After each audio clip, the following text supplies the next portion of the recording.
Chick-fil-A. Okay, well, I got this recording, so we can actually send this out to a couple folks that didn't make it. And Lance, I don't know, I think it'd be helpful if we just did a quick little round of intros, and then we'll finish introductions with maybe just Nacho and Ryan kind of formally introducing themselves. But Okay. Yeah, you guys start here maybe. I'm Dave Moyai with Western States. Cole and I work at the same company. Looking forward to it. Okay. So I'm Lance with Clementa Group, and I'm going to go with my dad. He's coming, and then maybe my son. We're trying to get him to, with your son coming in, trying to get him, do it a full court press. So we'll see if he shows up. And I'm Cole Smith with Western States Lodging, and I'll be going with my tenure, Yeah, cool. And what's his name again? Lincoln. Lincoln. All righty. Chris, Toronto. I'm with Clementa Group. Oh, yeah. I'm Michael Wadsworth. Cousin by marriage, was it, or what? Michael's my cousin. He's here for free lunch. No. Are you coming? I hope so. How will the presentation go? I'm Nate Barnton. I went last year. Broke plants. Got pictures. Maybe we get some really up on now. Those are the stories that begin. Oh, yeah. Zach Finan. Used to work with Lance. Lived up the street from Nate. So heard about it last year and was interested in looking at it this year. So, Cool. Great. And then I'm Nacho or Nathan. I'll be down there a little bit ahead of time, kind of setting things up. I'm doing a lot of the coordinating with Juan, and I help manage the FNC just from the logistics side. And I've been working with FNC for 2.5 years now. So. Yeah, and one of the reasons I'll talk a little bit about this, but you guys are going to have a leadership team around this, and I think everyone calls you Nacho, right? Is that fair? Pretty much, I didn't know. I've only called him Nacho since I Turned into met, Nacho last time. which is great. I think I met him right after that trip, and I just Juan called him Nacho. Leah called you Nacho. I was just like, everyone called him Nacho. No. But yeah, so. He's got a different personality in Spanish. Oh. Just ask the local choice volunteers if they're single and female. Oh yeah, and there's a solid group of interns. It's different every year. Different every year. Last year, and I'm not sure he just depends on Well, yeah, Nacho's, he's been playing a really, really strong role on the project side because this is a unique type of project for Choice in terms of how we operate. So he's just been invaluable, and I think will continue to play that role when you guys get in country. So he's on the leadership team going to be a real resource technically and also with respect to the community. He just got back from there. Yeah. And then I'll say a quick word here to introduce Ryan Waterfall. He is the best introduction I could probably give Ryan is he is on an indefinite road trip in his custom-built Sprinter van with his girlfriend somewhere near Minnesota calling in. Ryan's been an expedition leader with Choice for a number of years, Guatemala, Nepal, and elsewhere. And it's just a perfect fit, I think, for a few reasons. One, for this group. And two, he also had the chance to spend a lot of time with Nacho at our recent training. And I think it's just a perfect pairing of leaders. And he's also familiar with Juan and the team. And so with that intro, I'll let Ryan maybe add to that. Yeah. Can you hear me? We can hear you great. Yep. Okay, perfect. Yeah, so I'm on the road. My name's Ryan Waterfall. You can call me Rye, just not Brian. So that being said, I'm really excited to get out there and meet all of you in person and not, over the phone or video conference. Yeah, I'm going to be working alongside Nacho. I'm excited about that as well. Get down and work with all of you as well as with Juan and his team and make some things happen. So I guess without any further ado, I guess we'll see each other down there. So we can just carry on with the meeting. Yeah, we will. And because we weren't sure whether or not, Ryan would have good reception and where he would actually be, he'll call in. If we lose him, we'll pick him up in Mexico. Is he going with you early, or is he going to meet us? We're not sure yet. I think he might come a little bit. He'll be down, too. probably like a day early. You'll Yeah, all I'm meet. gonna try and make it down a little early to meet up with Nacho ahead of time and make sure we have everything, ironed out. So. And so I'll be covering kind of some of the content, and Ryan will jump in, and certainly we'll draw upon that too. But and then just introduction for me. I met some of you at a similar lunch a couple months back, and some of you I haven't met. I'm Jordan. I'm the director of expeditions at CHOICE, and so while I won't be going on this trip, have spent a lot of time with both Ryan and Nacho, Juan and the team, and Lance. And thanks to everyone for kind of putting this together, because this is a cool, unique partnership that's doing some great work in Mexico. So glad it all came together. And then I think you just joined us. What was your name? Thomas Watts. Thomas. Okay. Are cousins or brothers or? Brothers. Okay. Nice. And family, cousins, right? Or okay, cool. All right. Welcome. Thanks. So you've kind of met us. I'm going to do some things a little bit backwards here. Just for context, we'll go and make it real fun for Nacho. We're not going to go into detail about everyone here, but every CHOICE expedition, and just by means of a quick introduction to the organ, has anyone other than those who went last year? 3, right? So pretty much for everyone, first time with CHOICE. Anyone heard of CHOICE Humanitarian or have some contacts, friends, been on trips or whatever? So CHOICE Humanitarian is an international development organization with operations in 7 countries. Mexico is just one of those countries.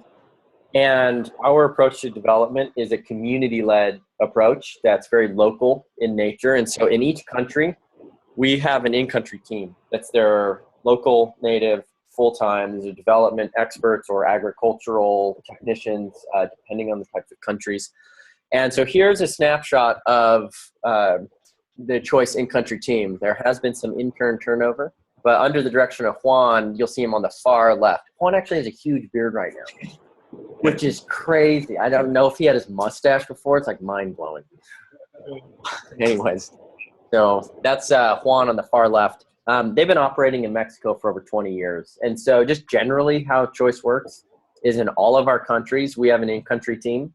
And they work year-round with communities on a leadership development model to development. So it isn't about showing up and projects and leaving. It's really about teaching communities to self-organize, whether existing structures or unique ones. And then for those communities to set their own priorities for fundraising, for lobbying resources, and kind of getting trained as a community to carry out their own projects. And a lot of those projects are obviously done under the guidance, direction, and partially leveraged or funded by CHOICE. So at any given point, Juan and his team are working in 15 to 20 communities, all communities at various cycles. And projects vary. There can be agricultural projects, animal husbandry projects, and then things like you'll be working on, which is a real mix of kind of traditional greenhouse technology and aquaponics, and Nacho will talk more about that. So that's the structure that this trip is getting plugged into, just so everyone has that understanding that when we go down and kind of infuse into a trip, it's a lot of work that's gone into before, and Nacho and his work, it's really 3-4 years of aquaponics work and research that's gone into this particular project, and a lot of support after the fact too. And that's what makes these types of trips sustainable. So not all countries, not all communities will ever even see an expedition. So most communities don't. But when they do, particularly with the aquaponics project, it's a really neat experience. So I kind of just talked about our model. Those are the countries we operate in. Let's scroll down here. So one thing I just want to throw out, you can kind of just click through those all. So one thing I just want to throw out, and Lance who's been and those who've been before, is expeditions we're working in remote areas in developing economies, and there's only so much that we can plan and organize and plan around, right? And everything else that we can is inherently what makes this a different type of experience. And I think for those who go, makes it one of the rich parts of doing this than per se some other type of travel or tour. And so right now I throw this out so everyone starts to get in the mindset that expectations are great, and there's a lot of reasonable expectations to have as a group, and us and your team and leaders, would look at everything here on this left, right? The known stuff, that we will do our best to make sure everyone knows the most up-to-date components here on the left, right? But we want expectations to be set that so much of that can and often does change. Just due to the nature that we're working with communities who bring in new dynamics, project pace, like you guys cranked it up like a few days, right? And like, where did you go in Mexico? We have type A problems. Yeah, so, right? And so with that though, I mean, joke aside, like one of the biggest challenges, I think, for us as citizens of the United States and Western culture in general is that you're setting aside time, you're busy people, and you want to get in and just crank and make stuff happen. But when you're operating in new cultures with community dynamics that are being involved so that they can really own the process and own that experience, it's really important to acknowledge our pace, but then adapt that to the local time frame, the local constraints.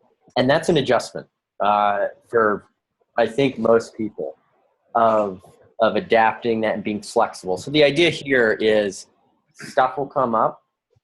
That's going to make it an awesome experience, but our ability to remain flexible and kind of have fun and reach out to your leaders when and if those types of changes cause friction is how we really navigate that, I think, effectively. So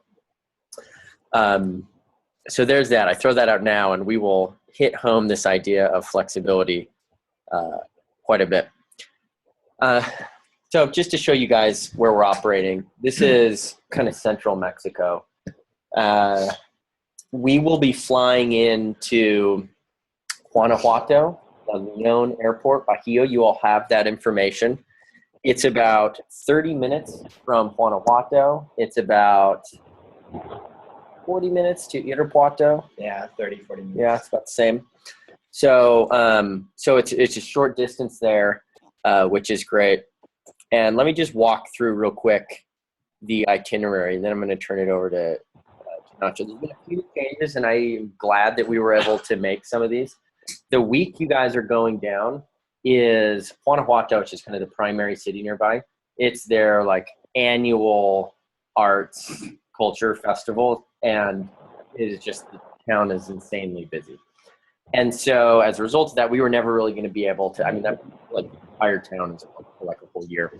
So the first day, Saturday, everyone's going to arrive in. There's some flexibility on when you can come in Saturday. Our hope is that everyone gets in around 5 o'clock to allow time for a group dinner and orientation and just regroup. And we're going to be right in Irapuato.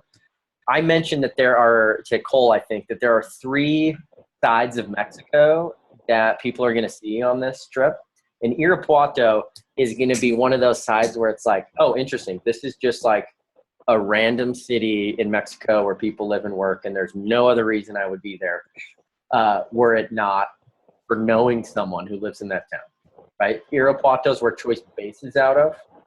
So there's not a lot to write home about. It's a big, it's a small, kind of like small city. There's like a little university there outside of it. And so that'll be interesting. We'll get there that night, and it's just going to be chill out, orientation, get some sleep. We're staying in Irapuato because that morning, the Choice Center is about 15 minutes outside of the hotel. We're going to Sunday morning go, which is something you guys didn't have the chance to do last time, and actually see some of the site demonstrations that were initially installed and running at the Choice Center. You also get to meet the whole Choice team as you'll meet most of them at orientation also. And then we'll spend, an hour or two just learning generally about the community, the choice model development, Juan and the team, and I think with Nacho and the team, going through what the week's going to look like in terms of phases of project development. So everyone's got a real sense. This is one of the more technical types of projects. And so this will be a really important step, I think. And then after that, hit lunch, head to the community by Sunday. We'll be there Sunday to Thursday morning. So we'll talk in a minute about what being there looks like and kind of what that's going to consist of. Thursday afternoon, we'll navigate our way to San Miguel de Allende, which is awesome. We would normally go to Guanajuato because it's close and it's also a fantastic town. But because it's so crazy, Juan had this great idea to go to San Miguel de Allende, which is it's equally as cool as Guanajuato, but it's more nationally renowned and it has insane culture and distinct nature. So the time in the community is going to be the second weird part of and fascinating part of Mexico. You would have no other good reason to know. And San Miguel de Allende. And for those who've not spent a lot of time traveling in anywhere in central Mexico, it is a far cry from Cancun and Tijuana. And so, and it's really diverse. So that's the overall itinerary. So we'll be in San Miguel de Allende kind of later Thursday afternoon. We'll have Friday to explore that town, which is awesome to have. Normally we don't have that amount of time. And then can fly out anytime Saturday, like morning probably if you'd like to, just because we'll have a little bit more time in San Miguel de Allende. So Out of the same airport. Leon. yes. Yeah. So San Miguel to Leon is pretty quick. It's also not too far. So okay. Cool. Any questions, just itinerary? Flight? Transportation around from village to Yeah. place. Yeah, you won't need to worry about that.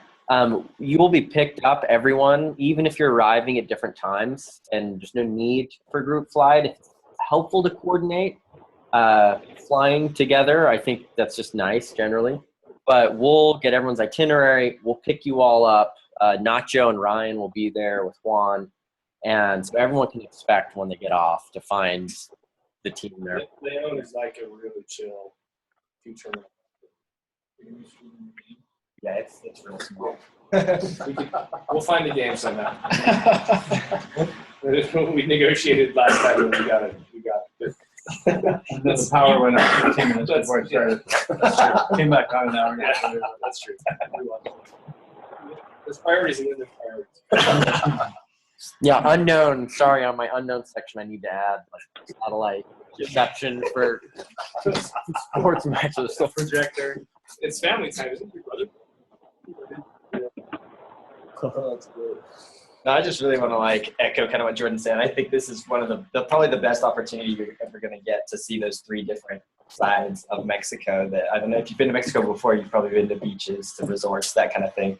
And to get to see in the village and actually live there for 2, 3, 4 days and see how they live day to day is just an experience that you don't get any other way.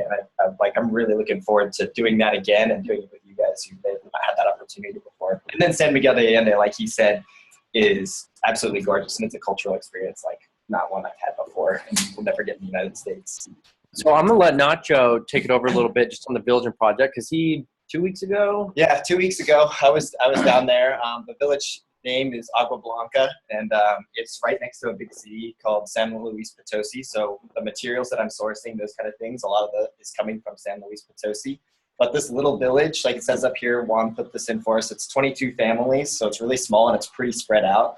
And so, I mean, there's not really like a designated center of the town. This is a picture of one of the houses, and I mean, you could take a picture of any one of the houses and say, this is the center of the town. But this just happens to be close to where our greenhouse site is. And they have a greenhouse already there that they're doing traditional agriculture with, and I might have a slide picture of that. That's just where it's at. They have a greenhouse already there, so they've already got some experience with cultivating tomatoes and some flowers, and which is part of the reason why Juan selected this site in the first place, because it would be a good match to do the aquaponics and people there that are willing to maintain a greenhouse and really reap the benefits that it can put out. This is a picture of just the drive, like right down into the village, right off the highway, and you just can like driving on the cement pad through the forest, and it's a really pretty area, similar in climate to where we were last year. Akambai, kind of mountainous, chilly in the winters. I would definitely recommend. We're going to bring in jackets and things like that. It's going to be cold in the mornings and cold at night.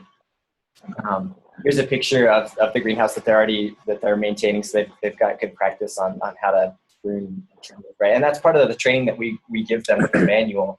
But it's really nice that they've got a baseline for what they're doing.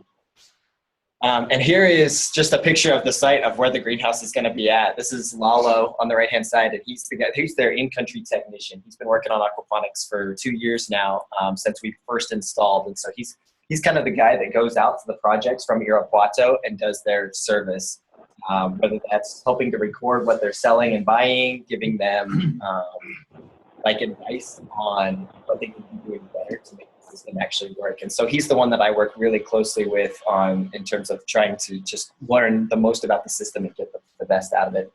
And so like right down there, right in front of where those ladies are at, they're leveling right now as you speak, they're leveling that ground and just getting it all prepared for the greenhouse, which is doing it really soon. So that'll be all ready for us when we get there. And this is right next to there as well. We'll be getting our power and our water from this little pump house, and there's like a little power thing right there next to there too. So it's a good site for the project. Two things I would add here, just to hit home a little bit to Choice's approach to development. This water cistern in the back and the previous greenhouse were all projects that were done through a women's cooperative, which there might be a photo in here, women's savings box. Yeah, there is. That Choice has been working with for a long time. And so I think it's important to know that this is one project that plugs into a series of projects that the community has really carried out long before it ever expected nor anticipated any type of group to support, what would be a third phase. And so it's kind of a cool example of a very motivated community. And how this fits into a longer timeline of just bringing the community up to a higher standard of living. Agreed. Just real quick, I don't want to spend too much time on this, but this is kind of the project timeline for the working days that will be down in there. We've got 3 days, and this schedule is going to be real flexible as we find out how fast we're working, what kind of cultural things we're working around. I don't know what the people in the specific village do typically as far as when they get up, when they eat, and that kind of a thing. But roughly, we've got like a day one is kind of preparing the space, staking out our spots, and just like some manual labor as far as pounding some T-posts for our beds and maybe some finishing up digging for a bed as well. Day two, we'll be doing some cementing and cutting and placing the liners and sorting and moving gravel around. And then day three is kind of going to be plumbing the system, doing water checks, and then like adjustments and that kind of thing. And this is going to be a real loose schedule, and we'll talk more about this Saturday morning that we're in Sunday, the morning that we're in Irapuato, and just kind of giving an overview of what we're going to do. And Lance, I don't know if it's you or maybe it's Nacho, but 2 updates on some things we'd initially floated out. One was the possibility of a local group of students coming in and supporting. That will not be happening. And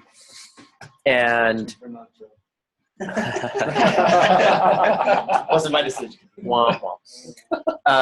Yeah, I think that's the main thing I had on that. Okay. This timeline. Is Lalo and the veterinary? Yeah. Choice team's all the same. There was The only dude in the picture that's working that's not Mexican. Same. Just me on the far right. I was too busy working. Everyone else stopped and smiled at us. Who's the site super? Who like makes sure things are square and the plumbing? Well, So was the guy you weren't sure? It was that much. Lost, yeah. Big shoes to fill for that. But that upper left image is actually you can see Kate's right. Picked up 2 super blocks real fast to make it look like And he's Tom working. has a very successful construction home building company. That's the most you'll ever see him actually do. You will not see it again. So I'm gonna take your phone out. It's a take test picture now. It's a test. Pictures of what we did last year, a couple more as guess the top one is just us putting in the liners after the bed was built, and then the bottom right after they've filled the gravel. And I want to mention that this year we're trying something different. We've got a prototype with the Logan that we tried, but here you can see the cement walls. But what we're going to do this time is to save some space in the greenhouse, and because it'll be a little bit faster and easier, we're pounding T-posts and doing kind of more of a locally recognized and developed construction method where we attach chicken wire to two sides of like a hardware cloth, and then we put that inside the T-posts, and that's going to be what actually holds the wall in. And we've done it. Or just that? It'll be just that. Just that, not some new. Yep. So, Yeah, I mean, we talked about it last time for the chicken cages. Yeah. yep. So we're kind of switching it up this year. And then I was going to see if Jordan wanted to actually talk more about. So he mentioned earlier, like the women's co-op, and this women's co-op is going to be the group that'll be maintaining it. And they've been maintaining their other greenhouse that will be the kind of the beneficiaries of this. And they're a really hardworking group of women, and they know their stuff. I mean, you'll learn, you'll learn quite a bit, I think, while you're there, in both formal conversations and Q&As with people, and Juan and the team and Nacho. You'll kind of start to dissect a little bit what's happening. But one thing yet to learn about, particularly with this community, so Central Mexico, all over, high percentage of the men are out working. And so they're commuting for a whole week to neighboring towns, or they're, migrating to the States for whole seasons, right? And so you kind of see, which is really interesting, you see the whole other dynamic that sometimes we talk about here, we learn about here with respect to immigration. Some of these larger cities where then we'll have kind of these little rural outposts, you see what that looks like. And it looks like women, getting really creative and kind of running a number of things. And there's a program called the Women's Savings Box where women collectively save money, and then they collectively decide and prioritize any number of impacts that they want, or things that they want to invest on. And that could be everything from a new stove for this person this year, or larger programs. But that organization is really strengthened and utilized by CHOICE, and it's a CHOICE program. It's a CHOICE requirement too, to be, so they, before they could even be considered for this project in their village, they want to have it. And so CHOICE runs that, and these cooperatives essentially get quite a lot done now outside of just savings. And so this is a very, Juan has told us, a very strong group of women. So this group is comprised of the 22 families that live in this village? No, likely not even all 22. Mm-hmm. So it's probably a percentage of women. It's a voluntary program. But it fluctuates season to season based on what the family's doing. There's 7 to 9 that were there when I was in there. I don't know which ones will be there, but they're very friendly.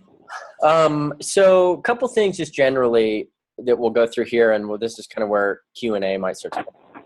So food, we'll eat 3 meals a day. We'll make sure we've got good, warm food, particularly it's going to be a little bit colder. So make sure we want our coffees and teas and hot chocolates, and cook tortillas and eggs when we can. But you'll eat well. The in-country team works hard for that.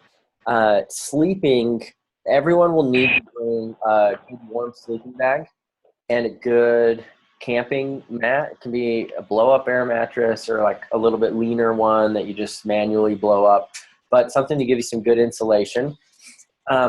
Between the group, based off of the ultimate number of people, sometimes we will stay in community homes. Sometimes we will stay in a larger community space or classroom or something like that. With this expedition, we'll be staying in a mix of community homes or tents, a combination of tents. And so one thing to decide when we see, and that kind of depends on total number and kind of where we're at, is we may need, the CHOICE in Country team has a good amount of tents, but they also, right, the team's coming, and so we may need 2 additional volunteers to stay in tents. Volunteers to stay in tents, and see, we've got some tents there, but depending on the number, having 1 or 2 extra like 6-man tents or 4-man tents would be great to have and to plan on. So we don't need to decide that now, but gets closer, we can think about that. especially when we know the final number, then I think Juan Yep. can tell us how many spaces. We will still have those cots, but again, depending on if we're doing tents, then probably less helpful to have cots, more convenient to just have good air mattresses and use that space. So, and if for those in the home, it's always tough when there's some in the tent and some in the home. I just went on an expedition to Mexico almost a year ago now, and about half the group was in homes on the great beds, right, in like warm homes. The other half were in corn storage units. They're like the garage door with like, leave your bag under there so we can breathe tonight. So it's all part of the experience. And so there's that kind of situation. The day pretty much looks the same once you get into the rhythm, in the sense that kind of 7:30 you're up, 7:30, 8:30 breakfast, 9 a.m. or so is starting to kind of get briefed on the plans for the day, and that's going to evolve. And Nacho and Ryan, they'll be meeting with the in-country team kind of the night before, resorting out the best way to attack kind of the project based off of where you've got to. Kind of 9 till noon or so, you're working lunch and then picking up some work in the afternoon. And so that's on the project side of things. There's also a whole lot of other components that come out very organically. And I just always, this goes back to known and unknown things. I really encourage people to be very open and present to the opportunities that come up that would have to do with, you know what, you're taking a super long walk with this family to just listen to what they do, and it seems really unproductive, but this is for them going to be a fascinating story and experience. And for you, you get this amazing chance to make a connection with someone. And so those types of experiences, I think, are what make, because we have no other reason to be interacting with these great people under any other circumstance. And so that's where kids, I think, will be really cool. It's not always the case when we have a lot of younger kids, and younger kids add a real cool dynamic. So hopefully your kid can come. There will be plenty of playing and goofing around, and certainly spending time learning. And so you can expect at night with, Ryan and Nacho and the team to have some focused conversations, questions, frustrations. All that is meant to be part of the experience to kind of collectively dissect and discuss and learn. And so sometimes those happen in the morning, sometimes at night. But any questions just on like logistics day to day in the community, like a couple things I haven't mentioned around that I've always come up are like toilets. What can we expect? Maybe just talk about that real fast. Yeah. Toilets. It's hard to even say what we can expect. I mean, all these homes, there's some bathrooms around each of the homes, and I can't remember exactly what the specifics that Juan said. He's thought about the toilet situation, but I can't remember exactly what it was. But there will be probably dry latrines that will be around that are not the most comfortable, but they're I think I'm looking around seeing a bunch of guys, and I guess that's why no one asked about toilet. I'm so used to like concerned families spending 30 minutes on, I took a group of 13 mothers and daughters to Bolivia. Yeah, me and one other gal, mom and daughter trip. And me, which was awesome. But yeah, right. So I think we'll be fine collectively as a group. But will be toilets. I wouldn't even plan on like showering, to be honest, in the community for like 3-4 days. So language, I don't. Yeah. So when we're doing these walks and interacting with the community, somebody. Yeah. So you'll have, on all of our expeditions, very small percentage of really speak the local language, and in many communities, even where we're at, there's indigenous dialects as well, where even Spanish won't get you very far. Generally, yeah. I mean, your leaders, and Juan speaks great English, although he does like to pretend he doesn't strategically. He speaks great, and and so you'll kind of be grouped. How many Spanish speakers Any? Yeah. Okay. So you're in good hands, better hands than most groups, having 3 to 4. So, and honestly, sometimes those who don't even speak the language get along.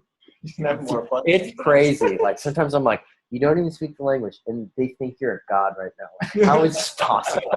And so it's totally up to just diving in and having fun, and kids don't skip a beat. So last thing I will throw out, this just reiterates, Choice has invited people into this experience with a lot of thought. At points we've said, it doesn't make sense, or maybe it does.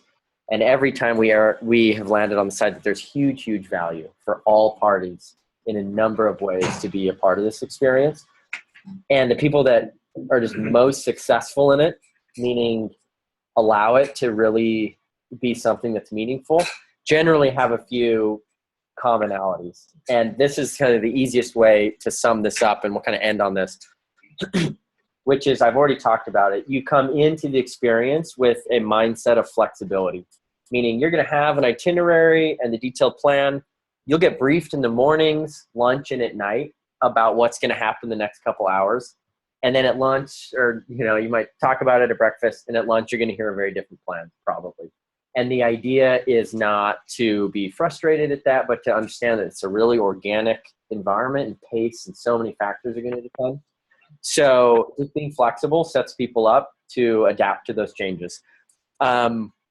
I find that sense of humor is like integral, and I'm guessing this group won't have a problem allowing that to be a healthy part of the experience. But when the changes happen, You have to have one. you don't have to have one. You typically only need one person in the group to have one for everyone to benefit, is what I see. But as the changes happen, being flexible and kind of rolling with the punches makes it more enjoyable. And then this third one is important, and I kind of talk about it in a few ways, and it's mindfulness. There's a sense of awareness that you're very aware personally of how you're doing physically. Everyone wants to be working hard and like doing great, and as a result, for sure, with just like a bunch of guys, like people are rarely taking care of themselves probably as well as they should. Overworking, overdoing it, drinking little, eating too much, and so being very, very acute to that. Because we are in rural settings, it's just important to watch that. So being very thoughtful about how you're doing physically, also really thoughtful about how you're doing kind of psychologically or emotionally. Are things making you uncomfortable? Everyone's together as a group. Just being thoughtful about it and reaching out to your leaders or anyone else that might be comfortable to do that. And I even say that now, like just even as you're getting ready, questions, concerns, like no hesitation, and just starting to think about that. When you're in the community, starting to pay attention to everyone else, and everyone put on the hat of like, how's so-and-so doing? Because there's 2 leaders, which is great, but there's a lot of moving parts. And so everyone checking in a lot on those components of everyone else just adds a really neat dynamic, and it's very, very helpful. And then the third one is here in particular, you guys we're getting invited into a community. So we represent first and foremost CHOICE Humanitarian and the long work that they've done to build infrastructure and respect in the community, which can sometimes be skeptical about international development or support, right? And there's solid track record of results in this community. So just maintaining that credibility with the team is really important. And then, we represent right across the border with the U.S. and I think they're losing their respect. Our global influence, right? So it's a great time to be mindful of that, right? Just be great invited guests into a community. Along with that, is there any orientation that we might have down there as far as local customs or how we need to? Yeah, there's not a lot of unique things that you almost wouldn't expect. Generally, just traveling abroad, right? When your orientation, the welcome dinner on Saturday, we'll have Juan and the in-country team there, and they'll take a section to kind of introduce the community. And in that section, they'll usually bring up anything specific to this community. And this is in a different area than sometimes we normally work. So, Juan might add a little bit of specific things around culture, but I can tell you generally, no, there's nothing offhand. So those are the tips. Other quick rules: no individual gift giving, no proselytizing, and that's really politically or religiously, certainly between the group and the community. You guys are all friends and you all know each other, so I think it's less of a concern, but within the group as well, again, that's more of a concern when we have public trips that are really comprised. But where you all have a sense of who each other are and where they're from, I'm guessing you can already be mindful about the scope and types of conversations you want to have. I'll leave my Hillary shirt up. Yeah. Donald Trump bumper sticker. Yeah. Just don't wear your Make America Great Again hat. Yeah. While in the community, I think we'll be good. Yeah. Yeah. We're covered there. And along with no individual gift giving is no promises. The principle is that these communities do not have an expectation that we're here for handouts. And they haven't built that with Choice. Choice has worked hard to do that, and people respect their role in their own projects. And so making sure that we don't disrupt that in any way is key. And so no individual gift giving. If people bring things, and I recommend the group kind of tries to rally some soccer balls and Frisbees and things like that, because it's fun for downtime and can be collectively left with school administrators or community leaders. That's how we do community gift giving, right? They're left for the collective use of everyone under some community management. Any questions on that? Those are Choice's like 3 non-negotiables. So, but they're pretty basic. Jordan, can I say one thing? Go ahead. With the whole promises and in regard to any of those 3 items, if you have a question, just ask any one of us or ask one of the in-country leaders. And if you have an idea that you want to help something or someone out, just ask one of us, and we can see if that works or if it will work later when the group isn't there or whatnot. But Nacho and I and the whole rest of the in-country team were there to facilitate and to answer questions or to get the information from someone who can answer that question at any time. So, and that goes with like personal concerns or anything along those lines. So just feel open to come up to talk to us at any time of the day or night. Yeah, that's a great point. Just lots of questions.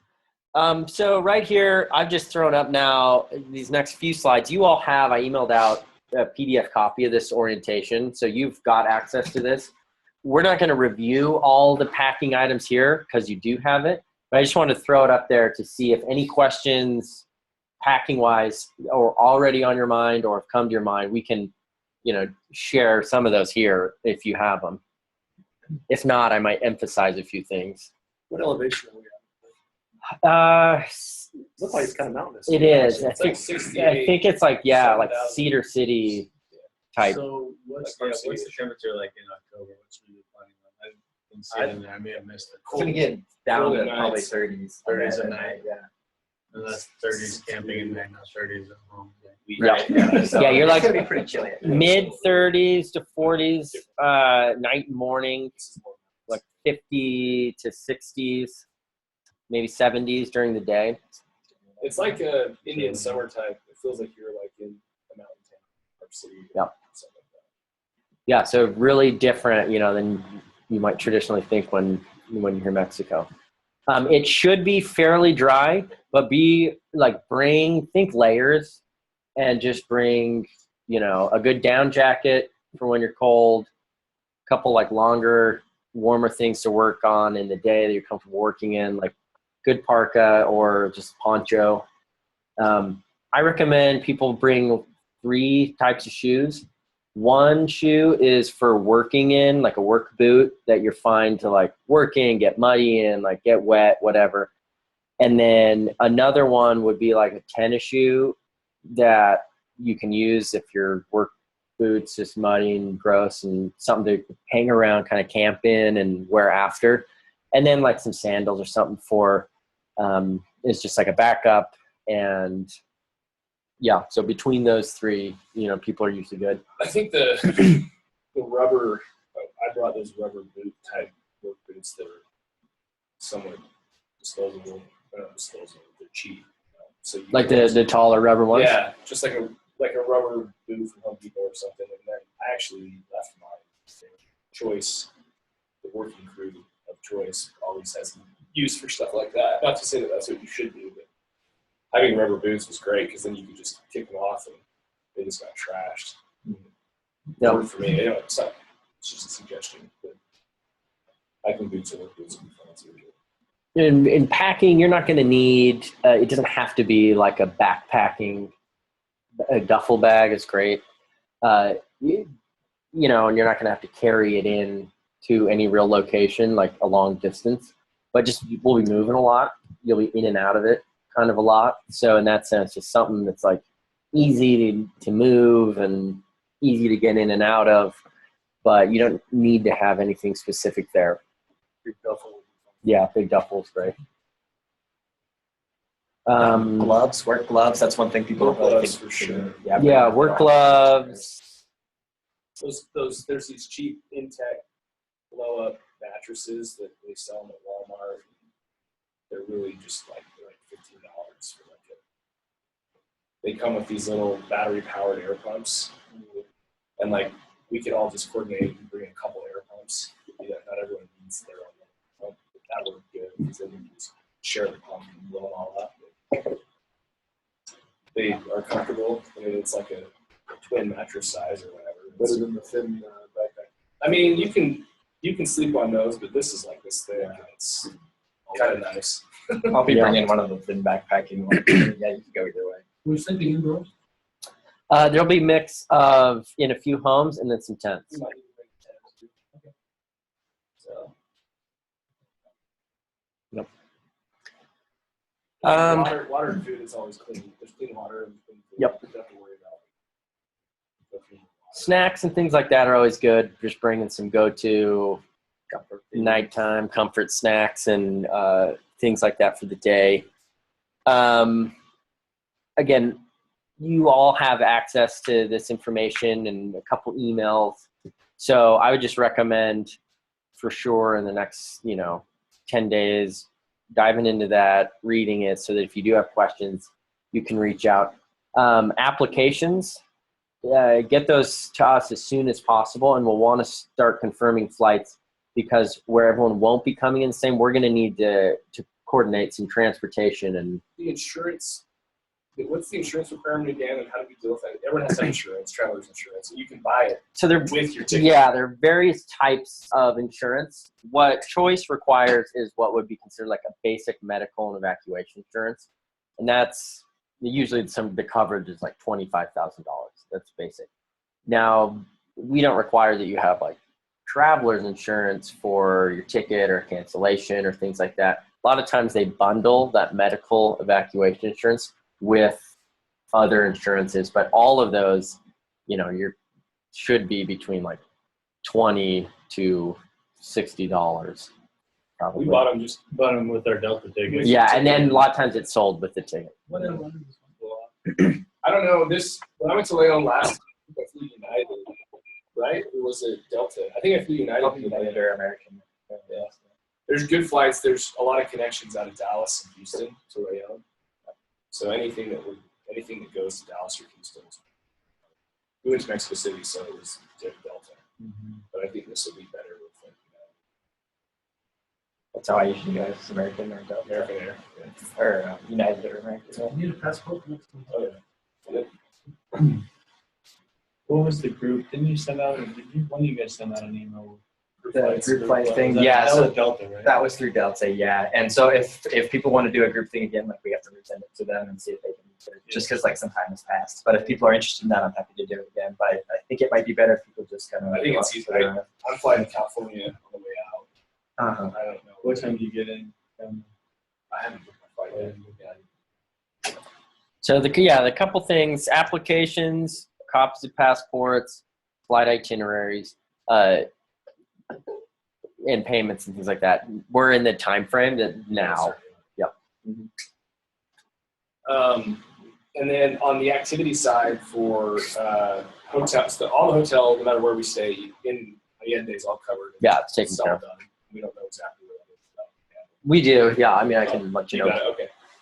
And then travel, even if someone's leaving early to go to a flight, that's all covered. Yeah. So we talked about that. Typically, yeah. If someone needs to go early for a flight, like that's the exception, not the norm. It gets very difficult for us to coordinate a ton of those. Yeah. But what we will likely do is have one or two, like Saturday morning, one or two, different transports to the airport based off of when people are going. As people are coming in, we'll for sure just coordinate to be there. And so it will be Nacho, Ryan, and or Juan, everything, just based off of the arrival. So one of those three members of the team will be there. Who's leaving from?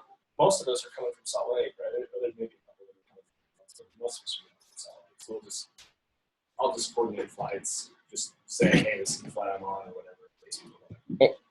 And for those who, I don't know if I think your emails have been added as like an invite to the Facebook group. Yeah. Has anyone navigated their way in there? I think I just joined it. Okay, if you're in there and you're already friends with some, I would recommend those who are in it. Lance, you might be the best position to do it, just to invite folks to manually, because otherwise I can send, to an email, and sometimes that can be like a cumbersome process. That's just a helpful tool as we get closer for updates, even flight coordinating and things like that end up just being pretty easy in those threads. And increasingly as it gets closer, Nacho and Ryan will be adding updates and stuff into there too. Also email, but if new people want to sign up or whatever that didn't come to this or haven't heard this, they can just get the packet and fill it out, or do they need to contact you? No, they don't need to contact me at this stage though. I mean, we're going to have kind of a cutoff time for hotels will be what they are, and we've got some limitations there. Okay. And so I would probably say, I mean, just because this is like a leaner, smaller group, we can coordinate a little bit better. Like, I'd say we got probably like another 10 days before we can add on that. But I wouldn't say we've got 10 days to get your stuff. Like, get that in now, and we want to start counting on who's in. And I think pretty much everyone who's not coming, I think and there's just been a few who let me know through that last email. So yeah, I'm sure there's a lot who just aren't here or whatever. So if you see them or whatever, just communicate that it's go time, and we'll send this out. Awesome. For them to never watch, which will be great. But we'll do that anyways. Ryan, anything else you want to add? I'm fine. Sounds like we covered everything that we needed to cover today. I'm sure we'll have a few more questions in the upcoming weeks, but no, sounded good here. Okay, well, thanks for making time on the road. Good luck on the road trip, and we'll all see you in Mexico. Yeah, for sure. Thanks, Ryan. Looking forward to it. Thanks, you guys. I'm gonna Cool. this.